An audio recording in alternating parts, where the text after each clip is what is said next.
Risk mitigation steps explain చేయమని most of the ఇంటర్వ్యూస్లో project మేనేజ్మెంట్లో అడుగుతారు. అసలు రిస్క్ అంటే ఏంటంటే ఒక అన్ఎక్స్పెక్టెడ్ థింగ్ ప్రాజెక్ట్లో జరగడం వల్ల ప్రాజెక్ట్కి ఎయిదర్ పాజిటివ్ అయినా నెగిటివ్ అయినా ఇంపాక్ట్ జరుగుతుంది. దాన్నే రిస్క్ అని అంటారు.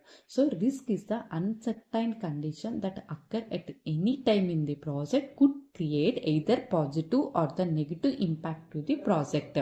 దాన్ని రిస్క్ అని అంటారు. ఇంటర్వ్యూలో అలా అడుగుతారంటే what is meant by risk, explain the mitigation steps, or how do you identify or analyse the risk as a project manager, how do you mitigate the risk by taking the action plans. ఇలా డిఫరెంట్గా అడుగుతారు. So అలా అడిగినప్పుడు first point ఏంటంటే, first step of mitigation step ఏంటంటే risk identification. అంటే ఏంటంటే రిస్క్ని identify చేసేదాన్ని రిస్క్ ఐడెంటిఫికేషన్ అని అంటారు.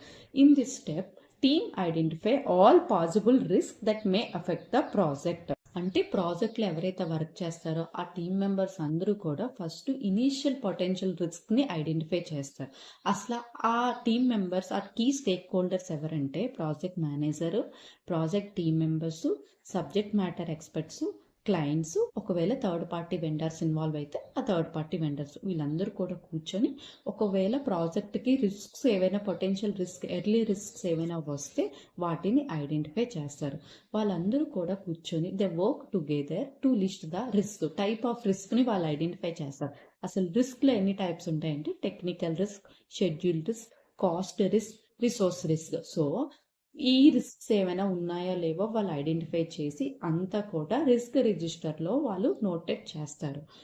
They solve the risk at this stage by creating the risk register which is a simplified document in that all the risk are return. అంటే identify చేసిన risks అన్నీ కూడా risk రిజిస్టర్లో నోట్ డౌన్ చేస్తారు. This is the first step.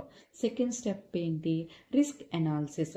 Once all the risks are identified, the next step is to analyze them to understand how big the threat is. The stakeholders involved, the project manager, technical leads, team experts, finance teams.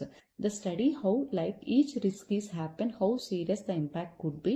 They solve the risk here by giving each risk as a score, low, medium, high, which helps the team understand which risks are more taken attention. Second step ఏంటి? Risk analysis. Risk analysis అంటే ఏంటంటే ఈ first స్టెప్లో ఏదైతే risks అన్నీ identify చేస్తారో ఈ స్టేజ్లో ఏం చేస్తారంటే వాటిని అనలైజ్ చేస్తారు. ఏ రకంగా అనలైజ్ చేస్తారంటే ఆ రిస్క్ స్కోరింగ్ అనేది ఇచ్చి, ఎలా అంటే లో, మీడియం, హై. లో అంటే చాలా తక్కువ, మీడియం అంటే ఒక మీడియంగా ఉండదు, హై అంటే వెరీ సీరియస్ రిస్క్ అని ఎవరు ఐడెంటిఫై చేస్తారంటే same key stakeholders like project managers, team members, QAs, technical leads, sponsors and also finance team, వీళ్ళందరూ కూడా ఐడెంటిఫై చేసి రిస్క్కి రేటింగ్ ఇస్తారు. సో సెకండ్ స్టెప్లో వీళ్ళు అనలైజ్ చేస్తారు ఈ రకంగా. And the third step is the risk prioritisation. After analysing the team prioritise the risk. The stakeholders involved is project manager, team lead, sponsors and the steering committee. They decide which risks are on priority, which are medium, which are low and which are on high priority. They solve the risk in this step by focusing on the most dangerous risk first, the project time. అంటే ఏంటంటే risk prioritisation అనేది third step.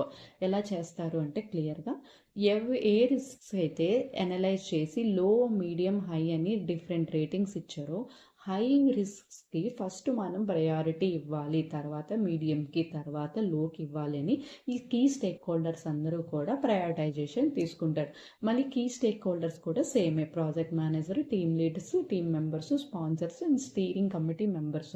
Steering committee members అంటే ప్రాజెక్ట్లో work చేసిన senior management every time కూడా project నీట్గా వెళ్తుందో లేదో చెక్ చేసుకోవడానికి మీటింగ్స్ కండక్ట్ చేస్తారు as per on track. So అందులో ప్రాజెక్ట్ స్పాన్సర్స్ కూడా ఇన్వాల్వ్ అవుతారు. సో వీళ్ళందరూ కూడా మెయిన్ చెక్ చేసి ప్రయారిటీ తీసుకునేదే risk prioritisation step. And the next fourth step is the risk mitigation. Risk mitigation అంటే ఏంటి? In this step the project team creates the action plan to reduce or manage each risk priority. Stakeholders involved are the same. The choose the best strategy for each risk is avoid the risk, reduce the risk or impact and transfer it to someone else, example outsourcing, and accept it preparing the backup plan. They solve risk by creating a clear plan for what action to take and who will do and by when. అంటే fourth step ఏంటి, risk mitigation.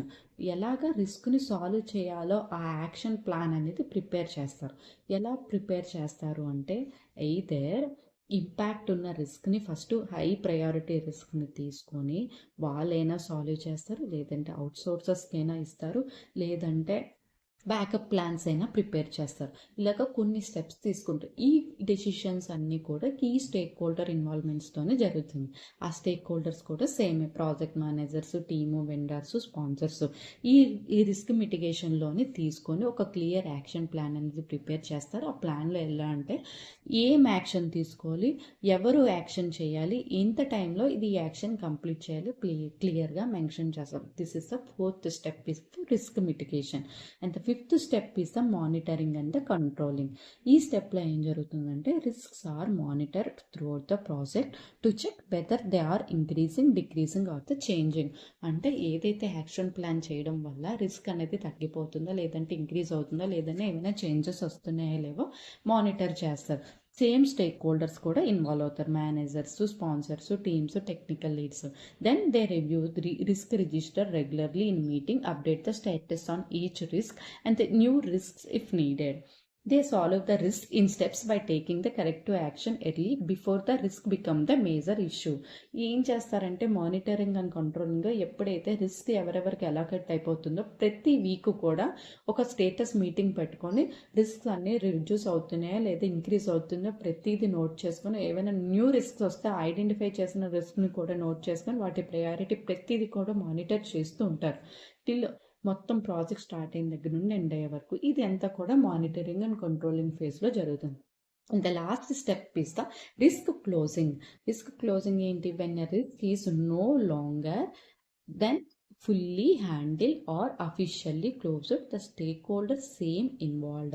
They review the risk and confirm the mitigation actions work and mark it as closed in the risk register.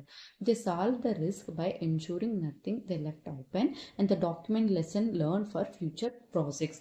Risk క్లోజింగ్లో వాళ్ళు ఏం చేస్తారంటే ఏ risks అయితే action plan తీసుకొని close చేస్తారో అవన్నీ కూడా రిస్క్ రిజిస్టర్లో క్లోజ్డ్ అని స్టేటస్ పెట్టుకొని, ఇంకా ఇంపార్టెంట్ ప్రతిదీ కూడా డాక్యుమెంట్ చేసుకొని లెసన్ లర్న్ అనే డాక్యుమెంట్ రిపాజిటరీలో సేవ్ చేసుకుంటారు. సో దానివల్ల ఎటువంటి ఫ్యూచర్లోని రిస్క్ ప్రాబ్లమ్స్ వచ్చినా కూడా రెఫరెన్స్కి యూజ్ అవుతుంది. ఈ వీడియోలో ఎలాంటి డౌట్స్ ఉన్నా కూడా కింద కామెంట్ బాక్స్లో మెన్షన్ చేయండి. Thank you. Please subscribe my channel.